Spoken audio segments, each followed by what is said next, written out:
Bismillahirrahmanirrahim. Assalamualaikum warahmatullahi wabarakatuh. Kami dari kelompok 6 ingin mempresentasikan makalah filsafat pendidikan Islam dengan judul Lapangan Ilmu Pengetahuan dalam Filsafat Pendidikan Islam. Dan pembahasan pertama akan dijelaskan oleh Saudari Sahladia.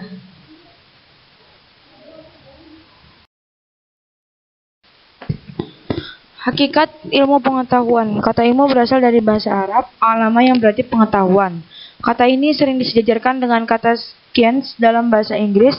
Kata science itu sendiri memang bukan asli Inggris, tetapi ia merupakan serapan dari bahasa Latin scire, yang arti dasarnya pengetahuan. Ada juga yang menyebutkan bahwa science berasal dari bahasa Latin scire dan scientia yang berarti pengetahuan dan aktivitas mengetahui.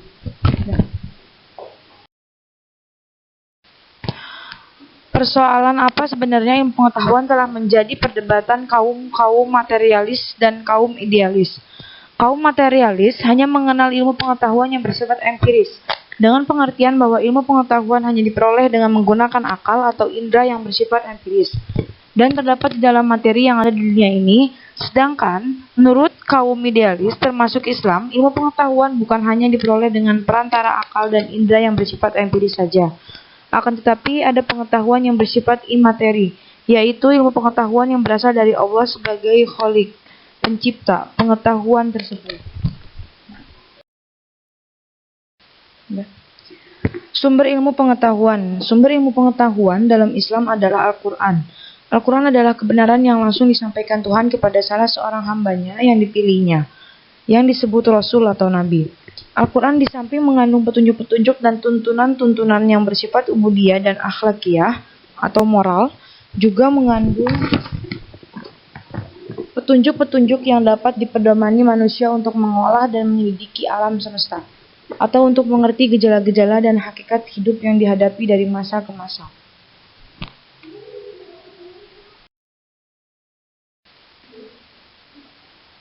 Segala ragam ilmu yang dikembangkan dalam pendidikan Islam adalah ilmu Islami.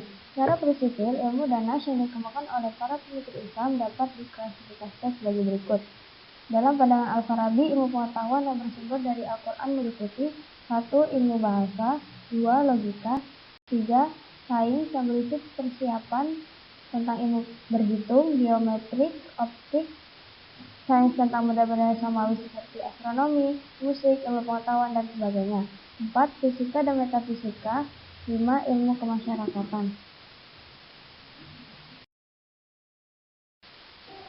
Al-Ghazali mengklasifikasi ilmu pengetahuan sebagai berikut.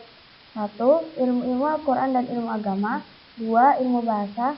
3. Ilmu-ilmu yang bersifat fardhu kifayah seperti kedokteran, matematika, teknologi, ilmu politik, atau yang dianggap dapat memudahkan urusan manusia. 4. Ilmu kebudayaan. Ibnu Sina memberikan klasifikasi ilmu pengetahuan untuk dipelajari oleh orang Islam ke dalam 2 jenis, yaitu 1. Ilmu nadori atau ilmu teoritis atau murni. 2. Ilmu amali atau ilmu praktis atau terapan. Berikut adalah cara memperoleh ilmu pengetahuan.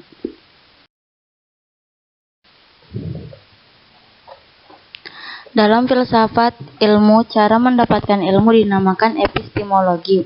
Dalam epistemologi Islam, pengetahuan diperoleh melalui 2 cara, yaitu pengetahuan yang diperoleh melalui usaha manusia. Ada 4 jenisnya, yaitu pengetahuan empiris yang diperoleh melalui indera, pengetahuan sains yang diperoleh melalui indera dan akal, pengetahuan filsafat yang diperoleh melalui akal, pengetahuan intuisi yang diperoleh melalui hati.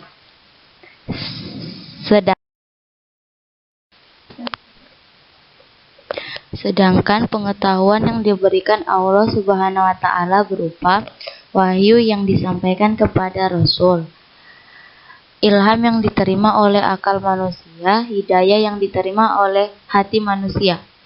Melalui 2 cara tersebut berkembanglah ilmu keislaman dari masa ke masa. Al-Quran sebagai kumpulan kalam Allah merupakan sumber pengetahuan Islam yang dapat digali sepanjang masa. Ditambah dengan hadis-hadis Rasulullah SAW, di dalamnya terdapat prinsip-prinsip dasar berbagai cabang ilmu pengetahuan.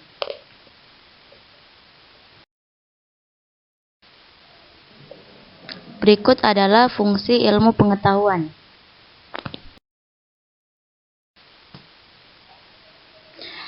Al-Quran di samping mengandung petunjuk-petunjuk dan tuntunan-tuntunan yang bersifat ubudiyah dan akhlakiyah, juga mengandung petunjuk-petunjuk yang dapat dipedomani manusia untuk mengolah dan menyelidiki alam semesta, atau untuk mengerti gejala-gejala dan hakikat hidup yang dihadapi dari masa ke masa. Sebagaimana firman Allah Subhanahu wa Ta'ala, artinya, dan tiadalah binatang-binatang yang ada di bumi dan burung-burung yang berterbangan dengan kedua sayapnya, melainkan umat seperti kamu. Tiadalah kami alpakan sesuatu pun dalam Alkitab, kemudian kepada Tuhanlah mereka dihimpunkan. Adapun fungsi ilmu pengetahuan secara umum adalah untuk berubudiyah kepada Allah, untuk dapat membedakan antara hak dan yang batil, yang salah dan yang benar, sebagai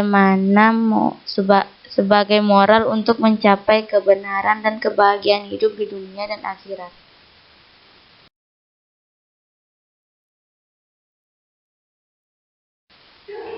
Terima kasih, sekian dari kami. Wassalamualaikum warahmatullahi wabarakatuh.